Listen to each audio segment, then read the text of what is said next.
All right, everybody. Jim Hamilton here with Core Resonance, which is actually Resonance Matters. I know I'll get that right sooner or later.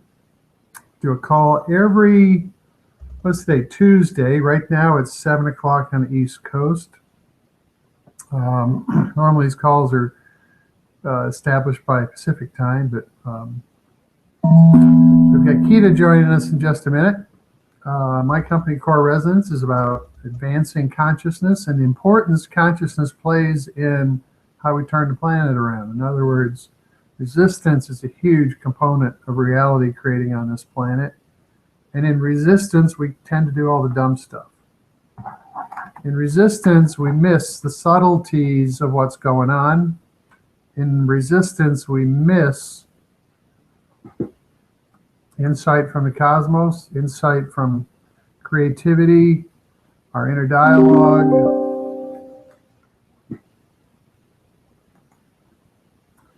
And in resistance, we create a world that is at odds with a larger scale of order. What that actually means is the universe and the world and nature and the forest and everything in it is tied together by allowing. Everything allows everything else. Everything has its own identity. Everything meshes, and yeah, animals eat other animals, and animals try to escape. But in the overall scale of things, everything continues because there's a place for everything, and everything else allows everything else. Humans are out of sync with that, and that's why we leave huge pits where we dug for gold or for coal or for diamonds. We leave massive wreckage where we've last been. That's because we're out of sync with the whole. Resistance, that's what it does to us. It shuts down our subtle connection. So resonance matters is about resonance. Now, what's resonance? Now, some people talk about the heart. I personally think the heart is a metaphor. That's a conversation all by itself. I don't want to really try to get into that right this minute. But the heart is a metaphor for our nervous system resonating with something that's the object of our attention, something we care about, something that's important to us. Two people resonating, it's felt as a heartfelt experience. I believe it's symbolic, and it's actually the nervous system. One of my favorite subjects lately is the idea, of course, all of my work is around the idea that your nervous system is your center. If you think about it, your five senses, your eyes, your smelling, your taste, your hearing, those, is that four? They have hardly an inch or an inch and a half pathway, and they plug directly into the brain. It's curious that our sensing apparatus, our nervous system, extends out through the ears, through the eyes, through smell, through taste, and through touch. But think about it this way. I think Keita's having trouble getting plugged in. We'll see her in a minute, I hope. Think about it this way. When you jump in your car, your nervous system, your sensing apparatus extends to the size of the car. So when you jump in your car and you drive off, your nervous system, instead of being the size of your body, has become the size of your automobile. I used to have a 38-foot diesel pusher coach, engine in the back and all that. And to learn how to drive that, to get used to it, my nervous system had to be comfortable with where the back end was. Also where the front end was, but of course that was pretty close. So you got the corners in the front, corners in the back, and as you become comfortable driving it, it eventually becomes second nature. What does that mean? Your nervous system has accepted that size. So same thing with a 747, a jet, or anything else. The pilot, what makes a pilot capable of being a pilot is his nervous system extends to the size of whatever he's doing. Now it's true, he uses the gauges. The gauges tell him information about flaps and all kinds of different things, temperatures, but all of that is sensing information which is feeding it back to him, for which he makes choices and decisions. So what I like to talk about the idea of is when you jump in your car, you drive. Now, patterns and habits, you drive, everything's automatic. You settle into patterns and habits, but you're sensing all the time. You see some tail lights go on, you see the nose of a car go down, or tail lights go up, and you know to hit your brakes hard, you do what you do, and we're sensing all the time. But think about when you drive at night. Obviously, your senses don't extend normally through the dark. So we're limited by darkness. Now, if you're driving an automobile for which your nervous system is extended to the size of the car, now turn on the headlights, and suddenly you can sense through the dark. That's how it works. So what we do is we sense out and we receive information back. Now, there was a book written, it was a paper in 1922 by two Columbia University professors. I don't have their names handy. The name of the paper was Are Inventions Inevitable? Here's my email here and see if I'm missing anything. I wonder where Keita is.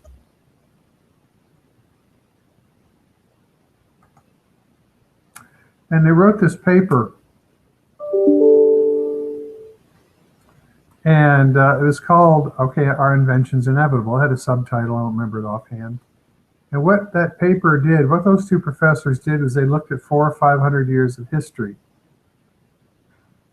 And what they saw was that sunspots, for example, were discovered by about 4 parties at the same time, unbeknownst to each other. Don't forget, 3, 4, I think it was 1608. I don't remember what year it was. 4 parties, independent of each other, documented the discovery of sunspots. Same thing with fractions, same thing with decimal points, same thing with so very many things. In fact, basically all processes, all discoveries, and all inventions are discovered by multiple parties at the same time. A really wild example. Everybody's heard of Langley Air Force Base. Who the heck is Langley? I'm not sure his whole name, but it's something Pierpont Langley or Pierpont Langley. Named big air base up in Washington, D.C. or Virginia or wherever it is on the Potomac, near the Potomac. Turned out he invented airplanes at the same time as the Wright brothers. Wright brothers ended up being more successful, but they were both doing the same thing at the same time, unbeknownst to each other. How could 23 people invent light bulbs on a planet where there was no internet? There's no long distance. There were no long distance phone calls.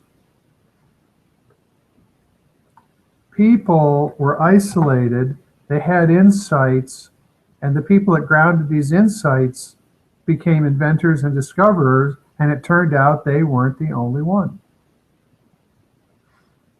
In high school, elementary school, I suppose. Fulton's Folly. What was Fulton's Folly?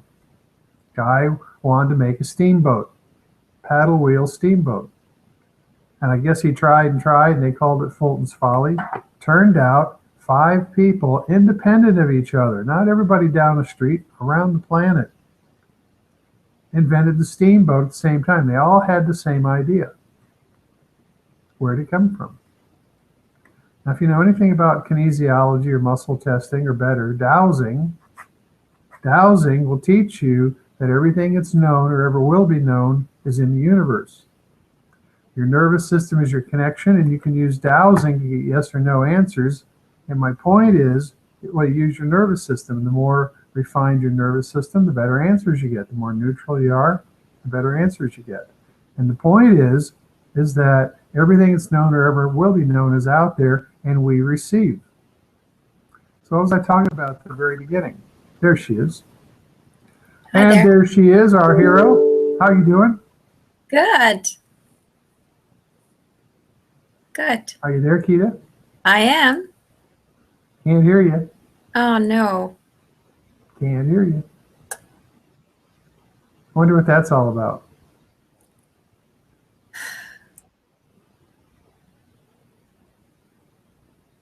Can't hear you.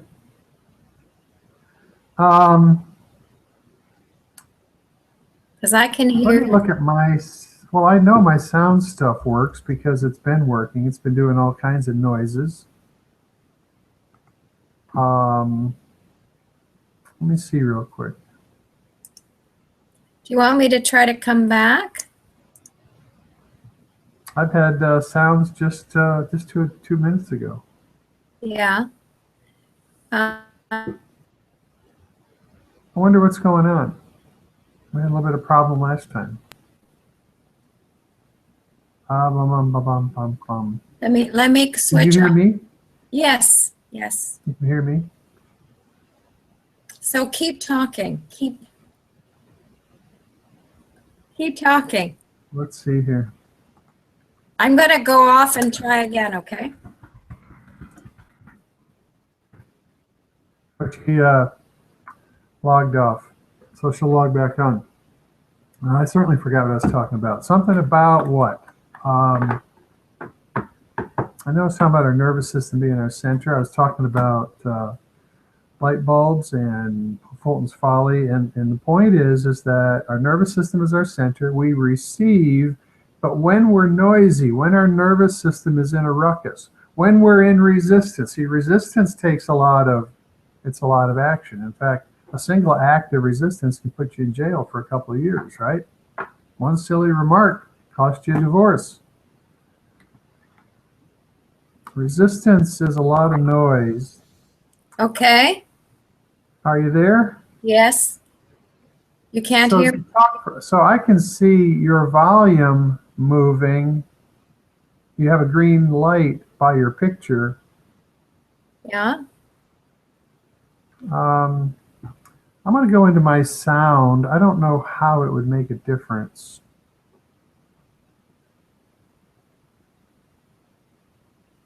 Control panel. Hey, this is the Jim and Keita show. We got to have Jim and Keita for the Keita show to work. But this is very perplexing. Let's see, sound.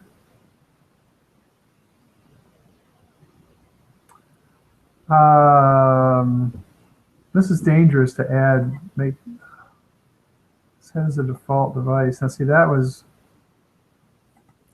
Can I call you and then talk by phone? I don't In other know. words, I can stay this way and I'll call you. I can't hear you.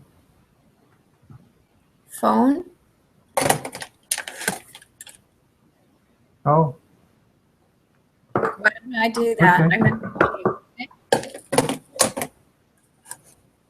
You want me to dial you? It's up to you. I can call you. You're going to have to chat because I can't hear anything.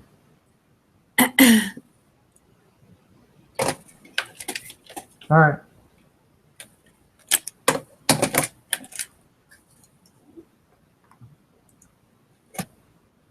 You want me to dial you? I have unlimited.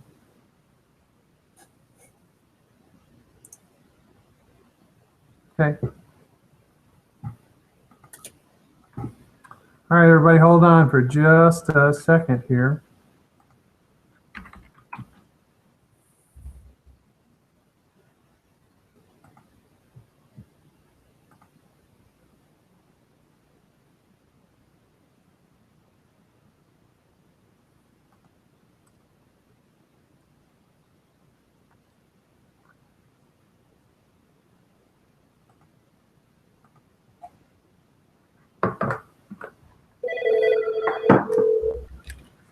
Okay. Oh, that sounds pretty good. I don't know what's going on. Well, I'm sorry to hear that. Let's see. I was just explaining something. I'm just about done. And what I was saying was that when we're plugged into the cosmos, our nervous system is our center. Seems like I always repeat, always telling the same story. But our nervous system is our center. And in the subtlety, we receive insights, like all the inventions, all the discoveries. But when we're in resistance, our system kind of gets riled up, and the subtle nature of being receptive breaks down. And that's the way a lot of the planet is operating right now. It's operating in overload, which creates dissonance and noise in the brain. By our very nature, humans seem to be in resistance. And in this resistance, in pushing away what we don't want, we push away the subtle stuff as well. And there's a connection that we all share with cosmos or universal mind or source or God or whatever you want to call it. Everything else does. You can see it in nature. And when we get into resistance, we push that connection away. And as it dawns on us, the part that the subtlety of life plays, we start to become more whole. And as we become more whole, we make better choices, and we make choices in sync with a bigger picture. And we line up with what's true. And what we were talking about last week was when you're in overload, it starts to affect your world. See, my computer's making sound. When we're in overload, it affects our decision-making process. And Kita called last week to talk about, she lives in the cold up in Canada. She was in a Boston Marathon last year, so she's a major runner. So she, all year round, she runs. So 28 degrees Celsius is negative 28, is getting on down there. And it's actually, it takes work and a mental verve to stay after it and to do it. And actually what she was saying was the cold was wearing her out. And as it wearing her out, she was having to more manually process stuff. And she had to manually process stuff. Her reality creating was starting to shift a little bit. And in fact, we had trouble with our call last week, like we're having a little bit this week. We'll have to figure out what's going on. So what's going on with you, Kita? Well, it's interesting because I'm reading a lot about the new moon and about what is happening from an astrological and a planetary perspective. And given that, I'm getting the impression from what is occurring that the subtleties that you're thinking about or talking about, Jim, that sometimes it's almost as if the universe has to hit us over the head with a hammer for us to finally go, oh, maybe I'm supposed to do a little bit of introspecting here, or I'm supposed to take a bit of time out, or whatever we call all that. And in that time frame, certain things may come to light, literally and figuratively. In other words, perhaps there's an overemphasis on something in your life, or in trying too hard with something, the aspect of flow and the aspect of letting go is completely absent, even though what it is you're doing. And here's, I think for me, and I include myself here, is even when you're trying to do something good, even when you're trying to do something positive, the idea that you have to do your best or do a lot or overdo it is not necessarily conducive to getting a better result or a result at all. And what I'm learning is that in doing good, the same state of allowing, the same state of letting go, the same state of allowing something to happen because the universe would like that to happen. That's exactly what is needed, even when you're doing good and where you think you're supposed to press, and where you're supposed to really excel, or any of those other things that involve effort. Yeah, the key word there is supposed to, isn't it? Yeah. You know, I was mentioning last couple of weeks when I was living in LA in the high rise, and I knew what I wanted to do. I went out there to do it. I borrowed $100,000 and some other things. The money didn't show up. Some other things it didn't happen, but I was driven to do it. And as I let it go, it still took 6 months for it to really unwind, because the mind, especially when you know you're doing the right thing, the mind's driving it. And as it was, when I gave that project up is when I wrote Core Resonance, actually. That's actually what happened, because I was going to partner with a buddy. We were going to set up some big offices in LA and do neurofeedback. I was going to do all the front, he was going to do all the back stuff. $7,000 a month in Brentwood is what we were going to pay for rent. Concerned about parking, but and the universe did not support it. And it took 6 months for it to wind down, because I had a drive to do what I wanted to do, and I know it was the right thing, quote unquote. And the universe did not support it. Mm-hmm. And of course, it was probably for the better. So it was. Yeah. The universe did not support it. The thing is, what I'm finding is exactly that kind of a journey that may be occurring now, where emphasis may have to be on something else. And the have to be is not in those words. They're not the right words to use in this context. It's probably that the universe, the divine, has something else in mind in the how, or even in the process, or even what the end game will be. And I'm not there yet.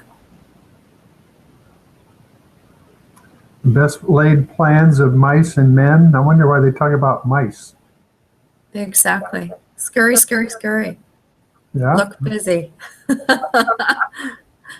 I wonder which has the better brains, the mice or the men, because the mice are absolutely just plugged in. They do what they do. There's no, the mind drive is pretty wild. It's a pretty wild concept to, the mind can achieve a lot on one hand. The problem with the mind, and of course the idea is to partner with something bigger than yourself, so that whatever the mind's doing, it can rely on a bigger perspective, i.e. the cosmos as a partner. But the mind's capacity is really limited. I was talking with somebody today. If you imagine being inside of a sphere like a dome, and it's full of points, not just a row, not just 180 is half of 360, but points all over. When you think about it, the mind can only focus on one point at a time. It can only do one thing at a time. And when the mind's focused on one thing at a time, it misses what else is going on.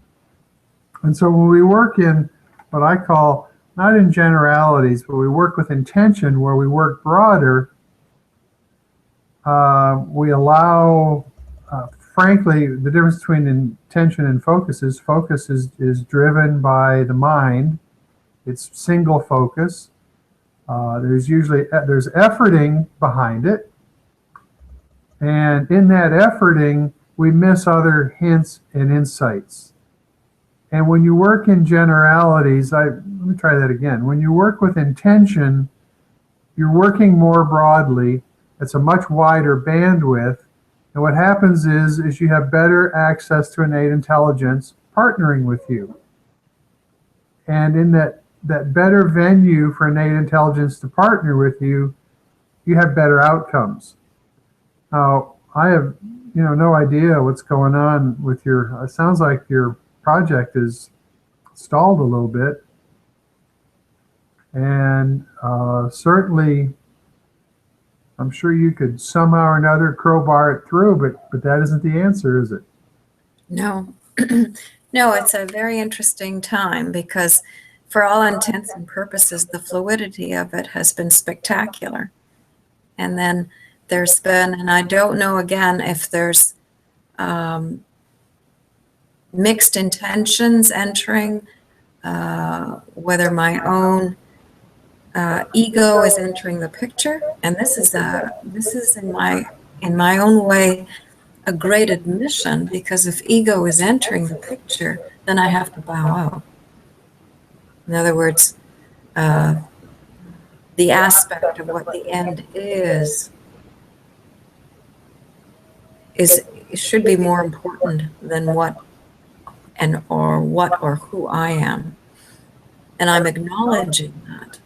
And I think what I'm doing is trying to appreciate the effort, or what I'm doing for the greater good. That's where I'm spending my focus on, or my thinking on is this an altruistic effort for the greater good of many? and then I'm just the vehicle, or I am the tool or the means by which the divine or the universe is unfolding this particular purpose or mission. Well, I'm sure it's quite the opportunity, that introspective opportunity, because I'm sure you're inspecting and looking at all the different ways that you might be influencing this project, or how could, because it's really at a very late, this is a very large project that's been running for, or heading toward culmination now for several years. It's been just over 2 years, and the event itself is latter part of May, and I'll be making a decision about it by the end of March. In other words, I've already, sort of said, if that's the way it's meant to go, then that's the way it's meant to go. And that surrendering is maybe what my test is. In other words, that I'm not so hung up on it that I can't let it go and say, no, it's the timing for whatever reasons is not right, or I'm going to be pleasantly surprised in the next week or so. So well, we know that the answer is not to push it come hell or high water. We talked about the idea of, doing what you need to do and getting on the phone and doing what you need to do, but we also talked about the idea of expectations, and expectations are dangerous. Mm-hmm. And there is that component of letting it go. What I have a belief is when you put something together, you look to see if the universe supports it or not. And of course, you've had what you would perceive as a massive amount of cosmic insight, or a lot of support for this project, and have believed that it was driven to be, that it was meant to be. And here we are at our very last second, so to speak, and all of a sudden, I don't know if somebody's dropped the ball, but all of a sudden it's at a dead stop. Is that kind of right? Yeah, it's there's a lot of, some of the pieces are not in place that I thought would be in place. So there's a bit of it's taking a lot of, I would say, courage on my part to first acknowledge that. You can't ignore. And then again, if the so-called signs or the so-called aspect are not coming into play, then the courage to be able to say, yeah, I think that we may have to wait with this, or there may be another outcome, I'm not sure. But right now, as much as I can, Jim, I'm living in the moment. I am not wanting to presage something that I don't know what the outcome is. Sure. And I don't want to, and at the same time, I'm very, very grateful for all that has gone on, whatever occurred, and for the people who are and have dedicated themselves to making this work and happen. So, in one way, as the creator and as the leader, if you like, I feel responsible for others who are involved. Maybe that might be something we can allude to here when you talk about allowing and letting go and not resisting.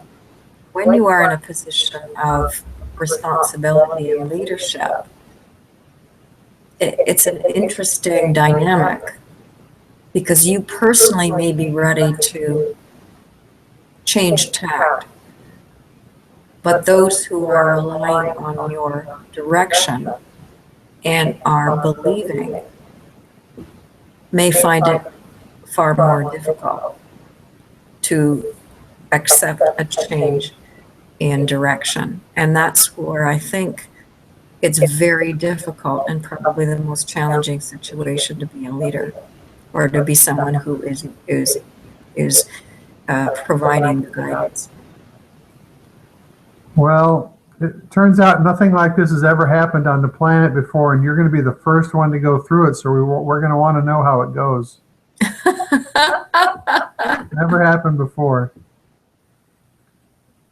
Well, the responsibility, so responsibility is a big item, and actually sometimes things don't turn out. You did mention tests, and it is a test, because the fun part is in retrospect, you'll see the bigger picture, and right now you're having trouble seeing the bigger picture. And after it's over, and even 6 months has gone, you'll go, I know exactly, it's obvious why it went exactly the way it did. And here, in this time frame, we have mystery, and we have unknown, and we have undiscovered, and we have confusion a little bit. And obviously, it's playing exactly the way it needs to do. And the shame is, it seems like if I could just get it right, it would happen. If I could just get it right. If I could just hold my tongue the right way. But the thing is, I know it's not up to me. I've already surrendered. So there is a certain amount of calm. And I now understand when someone is facing a situation that may not go the way they'd like to, and they have, it's not a question of resigning oneself. I think it's a question of, as you say, looking at the entire picture and realizing that it's not about you. It has nothing to do with you. And once that realization comes, whether you're making a decision, a personal decision about a relationship, or in my case, whether I'm going to go through with a major objective, business objective here, or whether you're planning, you think you might want to have kids, these are huge things. At one point, the abdication of control is crucial to the resolution, to the calm. The abdication of control, the giving up of control. Yeah. Yeah. That idea of accepting whatever is right in the moment. So the fun now, guess what's going on? Here we are documenting this experience that you're having with video and audio, and it started last week. We had a breakup on the calls, and I actually pieced 3 videos together. I don't know if you've seen it. I've not sent you a link, but I'm actually having trouble keeping all these videos straight because I do edit them a little bit, but it's interesting to see that the experience that you're going through, and you so eloquently reference, you so eloquently describe or talk about and nuance about. And this is what we have to learn how to do, is let go. Often there's a paycheck somewhere in it that we want. There's different kinds of, we got other people are involved. And the truth is, what we want nowadays is stuff that works instead of stuff that we mind drive come hell or high water. And you're displaying this in a wonderful manner, and here we are documenting it. And and you see people go through this every day. So decision to have children or not. I mean, I don't know much about that, but I didn't even know people make their mind up to have kids. I thought they just show up, but maybe not. But yeah, it's an interest, and it may be that this is what this is. This is the reason, if you want to call it that this is happening, is for this kind of conversation to take place. There was a Arnold Patent, imagine it's arnoldpatent.com. He was an attorney. He was out. I can't use his accent. His accent. He's talking about being a long neck, Long Island or wherever he was. But anyway, as an attorney, he was really disappointed. In fact, I'll try to make the link available. It's on my website. I'll get it on my website. And he became what was called a universal lawyer because he was so disappointed in law as his profession, because there'd be court decisions 5-4, they barely rule in favor of something, and then next time they would rule differently, and next time they'd rule differently. He found it to be utterly inconsistent, and it was very disappointing. And he ended up getting into what he says he became the first universal lawyer based on universal principles. And I think there ended up being 12 of them. I studied his stuff in the 80s. And anyway, there's a point where he talks about a woman is in a hospital with her baby, and the baby ends up dying in the hospital. The baby never gets out of the hospital, and the woman ends up with a $50,000 hospital bill. Obviously, this was a long time ago. This nowadays it'd be $250,000 or more, $500,000 or more.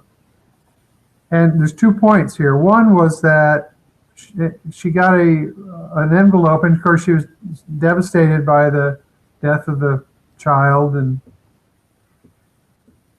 being a new mom and all of this. But then she also had the hospital bills. And one day she opens up an envelope from the hospital expecting a bill to discover that somebody had paid the bill on her behalf. And part of what Arnold Patent was talking about was, are you better investing your money in the stock market or in something like this? So that's a great question. It's a great concept all by itself. In other words, the goodwill, and not doing it for an ego because it was done anonymously. Mm-hmm. And so there's a lot of different ways we can help each other. But what the other question is, and what I always marvel at, is when that baby was in that hospital and struggled to live, all the people that were affected and influenced by that baby's struggle to survive, the spirit of that baby. And the point is, the baby died, but so many people came away with something. Mm-hmm. We're all changed by each other. And I think that what we're doing here with your experience, and we didn't do this on purpose, it's just what happened. I find it very courageous last week to talk about it, which is, here we are again this week. But I think that there's an opportunity for us to learn and to see live and real examples of learning when to push, if you will, and how, in partnering with the universe, how to let go, and actually let it go either way. Yeah. Courage at the very least. At the very least, it takes courage. Yeah. The thing here, and I have to say, is that there are aspects today, a couple of very nice aspects that occurred that are encouraging. And I won't go into them, but so that there's a game, if you want to call your life and your entanglement with the universe as a game of life. If you are playing it, and you are playing it in the most loving way you can, it's absolutely spectacular, because you're not waiting for or expecting, so that when these hoping when these unexpected surprises occur, or these conclusions are drawn that are positive, or you see as uplifting or encouraging, then, as you said earlier, Jim, your ability that you have surveyed all the points, or you're able to be aware, you are that much more grateful for what is happening, that is okay, that is good. So you're not sitting in, and it takes, believe me, it takes a lot of effort not to sit in the what ifs, or in things that may have not gone the way you thought, which is your mind working.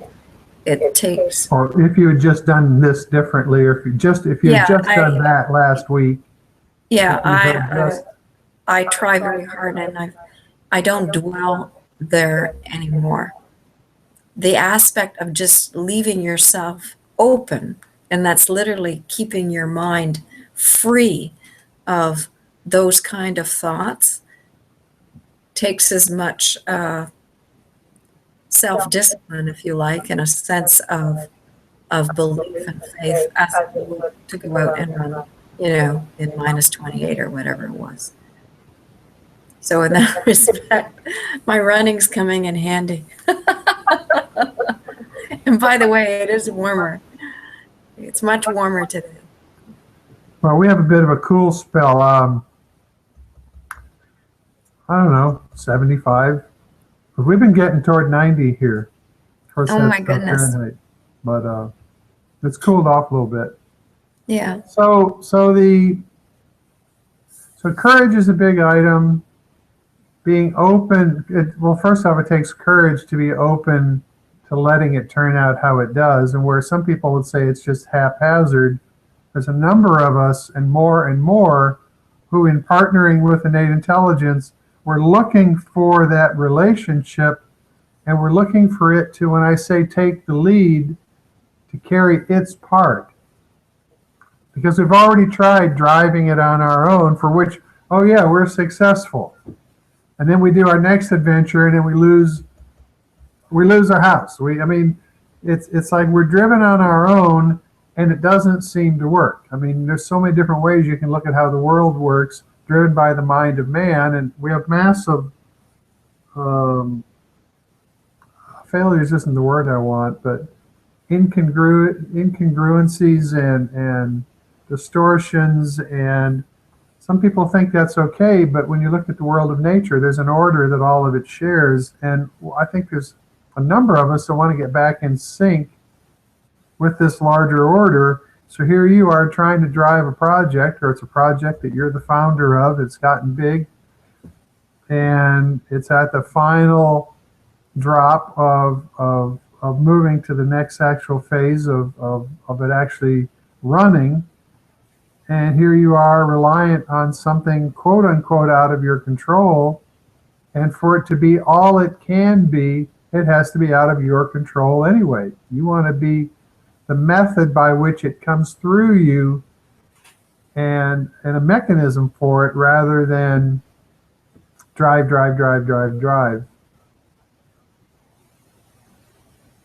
Yep, that's you've got it.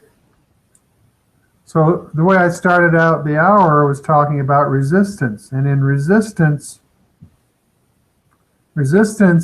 so if you were in resistance to the reality that this thing can go either way. It might fail, it might not complete, it's probably a better way to say that, or it might. And if nothing else, I remember when I had to put one of my cats to sleep a number of years ago. The cat got sick suddenly, and I was actually angry that I was being forced to make a decision that I didn't want. I was very close to the cat, and she'd suddenly gotten sick in a very short period of time. And I was actually angry for for 3 or 4 hours that I was being forced to make a decision. And then I remembered that I had always said that this was my responsibility to take care of the cat. And when the time came, that was also my responsibility. And so I shifted. But what I'm saying is I was angry about being forced to make a decision. Here you have something quote unquote out of your control. And it's easy to feel frustrated. A lot of people might. And it's that letting go that makes the whole thing valuable. And that's what's being set up here, which is probably a bigger and more valuable lesson than the project itself. And nobody knows exactly how it's going to go, but that letting go is what we all have to learn how to do. Yeah. Yeah. Yeah, it's an interesting dynamic for sure. Well, it's only 2 years of work. That's right. So we will see what we will see. I am utterly very curious to know what will be transpiring. And of Well, I'd course, like to see your perspective 6 months from now, and to yeah. see what you discovered about how and why it went the way it did and how it ended up unfolding. Because, by the way, most of the story is unknown, and even when it occurs, the 6 month uh, vision of it, 6 months after it occurred, in other words, looking back at it, there's just hindsight, I suppose. There's so much more information. I've had, like I said, when I gave up my project in LA, I was in my high rise, and the money, I actually went chasing the money. The guy offered me 100,000. We had already talked about it, and he says, "Well, I got a project in escrow, and as soon as it closed, there's plenty of cash. You need $1 million. Great." The project never closed ever, because the guys that he told to sell the business, first off, he was getting rid. He wanted to get away from them because they were a bunch of they weren't very efficient. So he told them to sell the business, a multi-million-dollar project. They didn't want to sign the non-disclosures because they didn't want to sell the business because they had to sign their rights away. And so the thing never happened. And there I am driving over to this place and trying to find out what's going on. And it ended up, in the long run, core resonance came to exist. And there was it took a while for the whole thing to unfold. But from that high rise, I wrote core resonance. And so we don't know until sometimes a long time afterward the real beauty of what right now looks like a perilous series of choices or non-choices or wonderment. But certainly that introspective component where you can inspect the part that you play in it and move more and more toward allowing and neutrality, especially if you think you made mistakes in the past. Well, that's not a very good reference, but what we want to do is neutralize the expectations. Like, oh man, I screwed up. Oh, I know I screwed it up, and now I'm going to get it. Now it's my fault, or this or this. All of that got to go. It's all about love, actually. Yeah, that's what it is. But it is interesting because I've just read something by Dr. Christine Carter, who's a happiness expert. And she was saying, she said, throw out the whole idea of balance in life. The idea that you have to find balance between work and family and all the rest of it. Because, and I agree with her, the idea of finding that equilibrium, our perception of what equilibrium is in life, or of where that perfect balance is, where everything is just the way we want it, or the way we perceive it to be the best it can be, is in one aspect unattainable. And I think maybe it's the stories that we've told ourselves, the way that looking at finite points, that everything needs a conclusion, it needs an end, it needs a period, it needs a result, it needs an outcome. If anything, life is not about those endpoints. Life is about unfolding. And so your journey, and we've all heard the expression, your life is a journey, and it's not the destination, but the getting there that's most important. That this simply underscores that aspect. That focus on an end game, or the point of result, or the success, whatever it might be, where you think that perfection is going to be achieved, that good result, is in fact it's like looking out in the universe and saying, I'm going to find the end of the universe.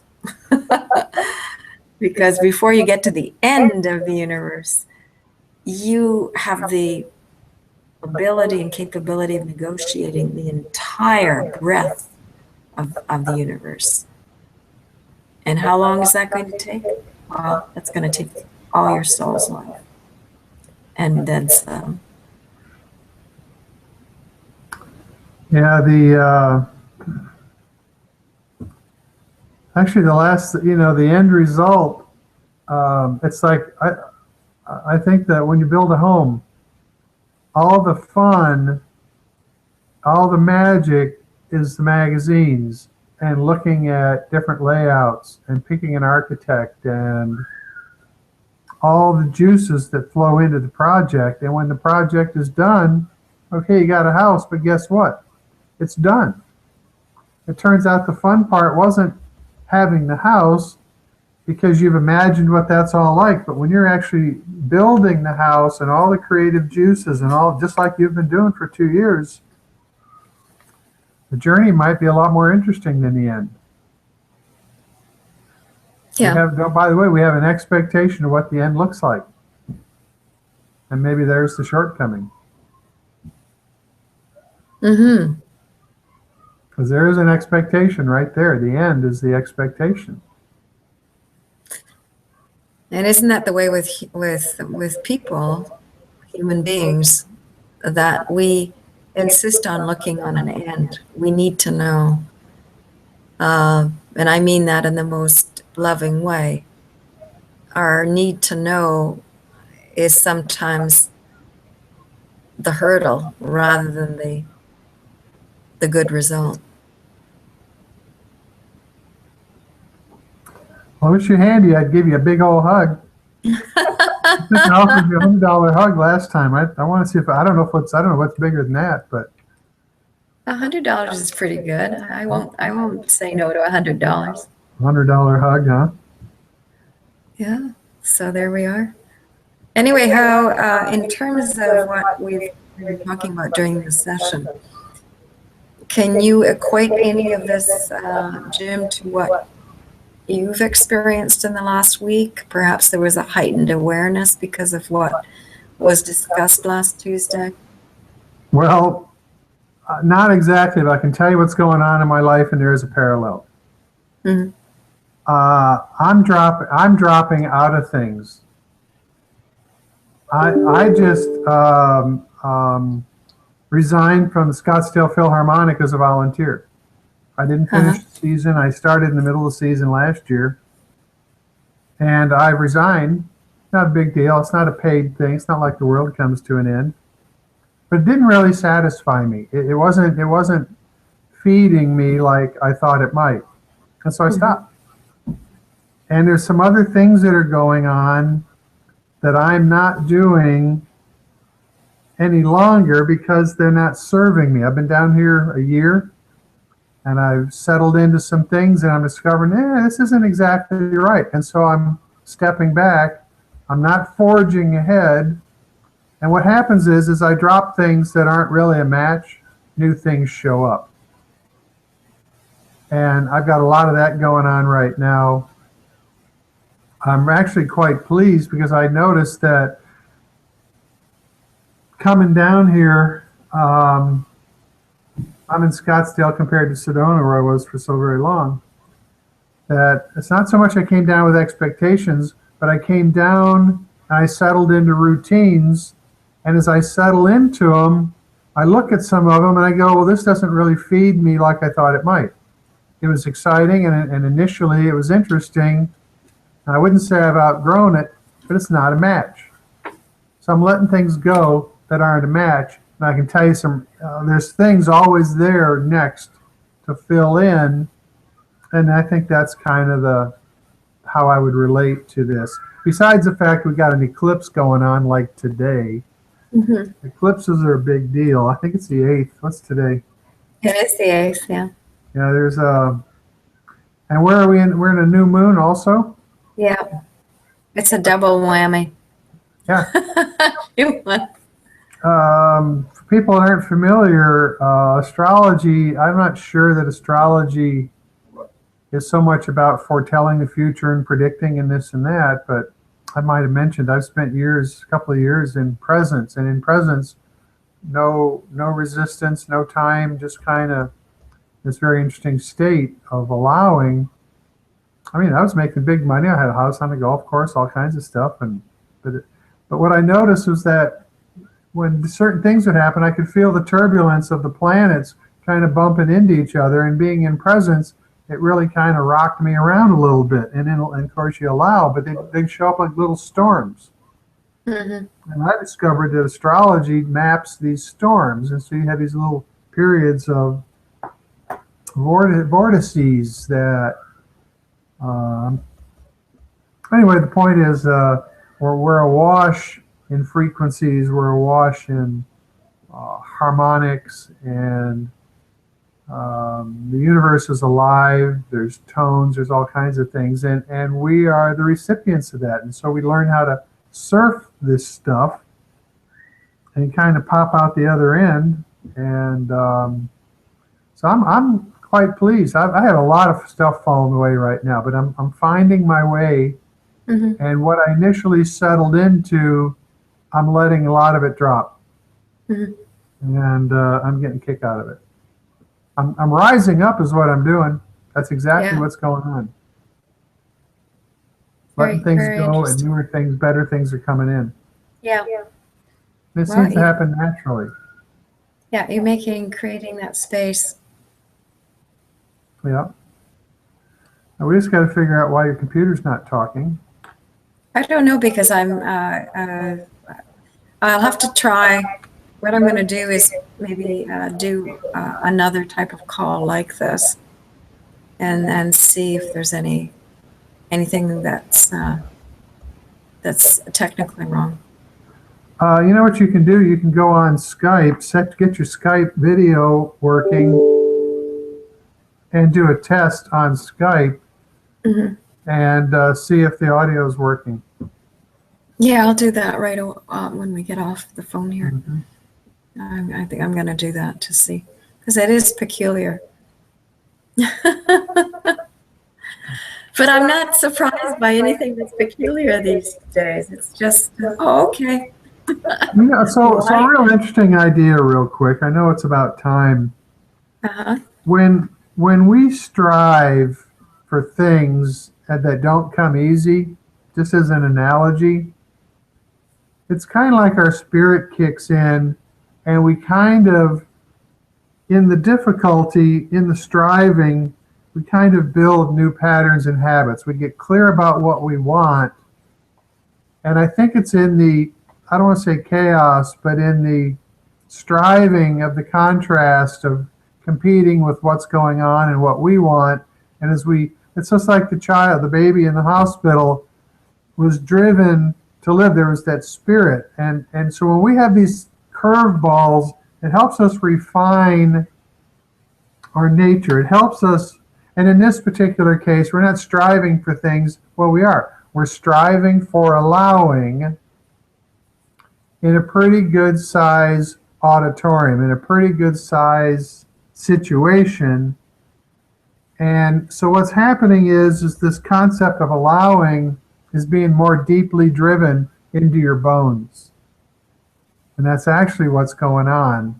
It has nothing to do with the outcome, because the outcome can go either way, or actually probably multiple ways, but the striving can be about neutrality. And I would tell you that's the lesson and the opportunity to, you go through this, and then the next time it's easier, or you've grounded, allowing deeper into your system, and it becomes more available and more available and more available. And this is just one of these hurdles that helps you build the basis of your partnership with innate intelligence and allowing. Yeah. Oh, there's no question. Your alternative is resistance, which I've heard. Maybe it was the Borg said resistance is futile. Somebody did. Somebody said that. Yeah. Yeah. Well, so anyway, you know what's funny? Go ahead. Yeah, it'll be another interesting week. Like I couldn't have foreseen any of this that's been going on, whether it's been in the last while or what's to come. Very, very interesting times. Well, I send you, of course, support. It's hard to say thousands of miles of support. Well, I guess you're far enough away. I guess I could send you thousands of miles of support. Probably take a while for it all to get there. That's right. Well, that's, give it a month. Give it a month.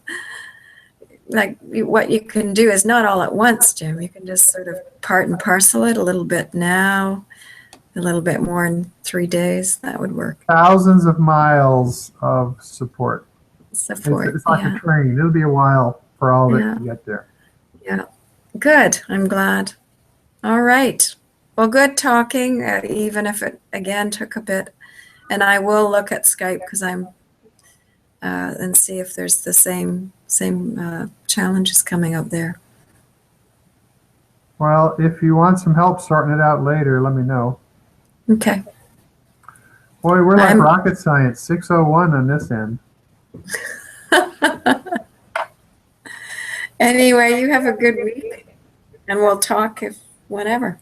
All right, Keita. Thank you, and lots of love to you. Yeah, likewise. Right. And see where this adventure continues. I can't wait till it's been 6 or 8 months and you can look back at this, what is now a mystery and a bit of confusion, and see it in a clarity that you just can't see right now. Yeah, no, that's the way it'll go. Absolutely. Yeah. All right. All right. Thank you. Big hug. Yeah. Okay. Bye-bye. Bye-bye. Bye.